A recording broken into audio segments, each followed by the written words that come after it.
सभी साथियों को नमस्कार। Good evening friends. देखिए मैं पीछे का नज़ारा, ये शाम का समय है और मस्त हवा चल रही है, बहुत ही मस्त। आपकी वहाँ का मौसम कैसा है? ये देखिए,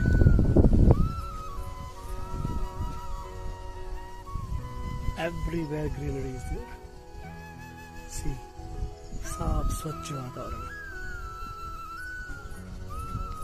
देखिए, एक खेत दिखाता हूँ आपको। इसमें देखिए घेराबंदी कर रखी है साड़ियों से। बस ये है कि जब मेरे शोरों से कुछ वहाँ पे बीन्स लगाए वो बन जाएंगे, तो एक केवल अपनी संतुष्टि के लिए किया जाता है, क्योंकि जहाँ वो आ जाएगा तो कोई फर्क नहीं पड़ता उसे कि घेराबंदी क्या है, कैसी है। देखिए दोस्तों, मस्त व्यू।